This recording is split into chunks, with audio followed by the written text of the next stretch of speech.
today we're going to install a new Evo-One, which is an alarm and remote start in my own personal vehicle. I'm going to be pulling out my existing system.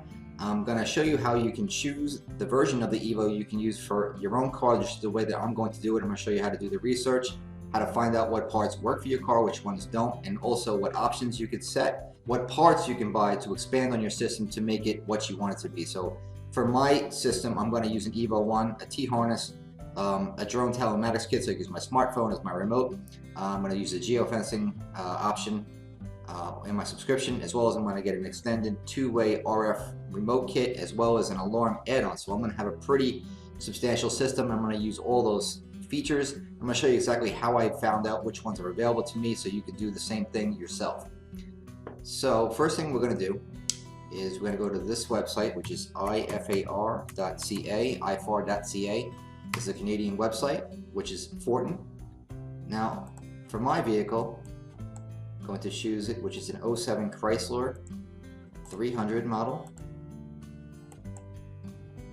So you would just put in your vehicle right here, just like I've done.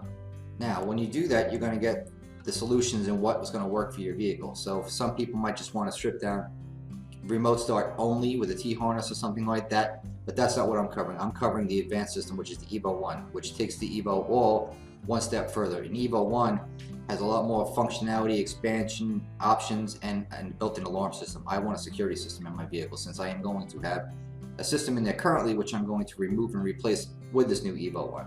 So I already knew that the Evo-One is available. It's going to work with my vehicle, and the T-harness, which is the CHR5 version, that's an option, so we're going to use that. This I'm going to come back to in a moment, but this here is the installation guide, so you can actually see as an insight prior to even getting this job done, if you can handle it yourself.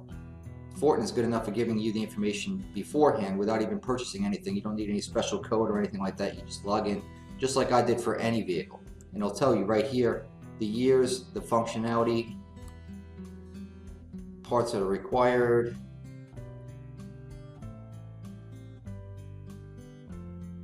and here is your connections.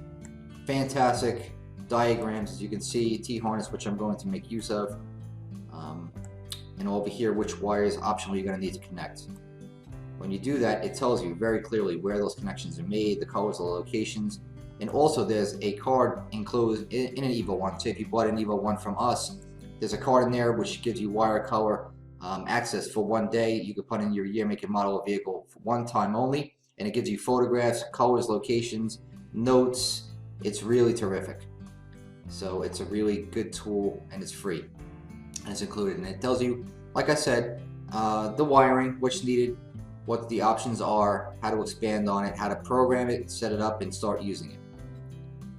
So you can see there's not a whole lot to it for this car, at least not to me. So anyway, that we're going to come back to. Getting back to the actual system I'm going to choose. I am using the Evo-One. I'm going to use the T-harness like I explained. The functions that you can expect from the Evo-One are here. So you can do the 3-lock remote start utilizing the factory transmitter, which I'm going to have by default. Not that I carry around the factory remote with the key buttons on it. I just use a regular Sentry key, and I use the aftermarket remote because I like the extended range option for me personally, or more so the smartphone, because the phone you carry around anyway. Some people don't want to carry around an aftermarket remote, but they want the extended range. So for you, doing what I'm doing, getting the drone, which is just going to use my smartphone, which is just an app that you download onto your phone, and you can use this as your remote. It tells you lock, unlock, trunk release, remote start, where the vehicle's at, you know, remote start, all the functionality right here on the phone. And you're going to carry your phone around with you anyway, so for me it makes sense. Also, it tells you all the other functionality you can expect, like it monitors the door, switch, and trunk for your alarm system. It deals with the factory anti-theft system, factory security, keyless entry, trunk release, monitors the doors, built-in alarm, OEM remote monitoring, so that way this communicates through CAN bus what the system is doing, even with the factory remote as well as an aftermarket remote or the drone. So I'm using all three at the same time simultaneously. So the car is always got the remote start system, I should say, the Evo-One is going to know what's going on regardless of the transmitter that is being used to apply the functions. 3 times lock starter, which, you know, like I said, lock on a factory fob will do that Optional accessories, I'm going to take advantage of using the CHR5 harness. Just saves you a bunch of wires, you know, for power, ignition, ignition 2, accessory, start, and constant power. That's all it is. It's not that big of a deal, but it's there. Flash link, which of course, you know, you have to have. Of course, you have to program all the settings on the Evo, which I have a separate video for that if you're interested in knowing what is available. Now, optional technology right here. This is the good stuff. RF kits. RF kit, like I'm using an Evo-One, I'm going to use an AX-RF2, which is a two-way LED keyless remote start remote. It's a really nice little remote control we carry. It's actually the access version of the Evo-One. I like it because the style, the small, I like the format of them. It's really cool. You plug it right in. You don't even have to flash the access evo-all. Just plug it in, start using the remote control. It's a joy to use.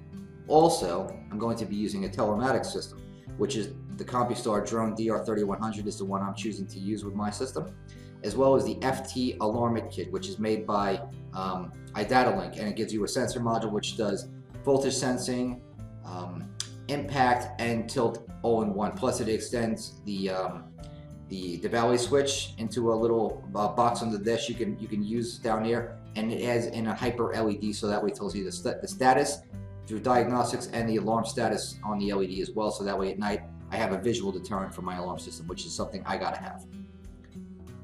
So those are just options. They're not things that you have to have. You can just get the Evo-One, use the factory remote, and a T-harness, of course. But for me, I'm going to do all the functions in the series that's going to follow this video, just so that we can see all the options that are available to you. Even if you wanted to just take advantage of getting a standalone remote start with an alarm, just using an Evo, you could do that, and later on down the road, you can add these features as well, just so you know. And over here, it also shows you what you expect from the remote start, the features. On the Evo side, you get remote start, electric ignition, obviously, immobilizer bypass. It controls my factory security, my locks, trunk release, door hood and trunk. It grabs my tach signal automatically, handbrake if you're using a manual or stick vehicle, retained accessory power, which is also called RAP, so that way when you turn the key off, it leaves a radio and accessories on until you open the door. T-harness, which is the CHR5, which I'm using. OEM, which is original equipment manufacturer remote monitoring, so the system knows what those remotes are doing. And you can do two-stage unlock, so you can unlock the door and hit just the driver's door, hit the same button again, and unlock the doors for the slave motors in the passenger front and the two rears. All your alarm features, which is pretty much a repeat of what I just said before. This is really nothing as well. So basically, in a nutshell, that's what I'm going to use. So I want to get all my products together. Then in my next follow-up video, you're going to see where I'm actually going to show you how to remove my existing alarm system. For some people, it won't apply, but if it does to you, it's a good way to see how it's done and what you should know about going about doing that prior to starting a new installation. Because I always recommend you start fresh with nothing else in there to begin with, nothing. So that's what I'm going to do. So that's it for this video. I'll see you on the next one.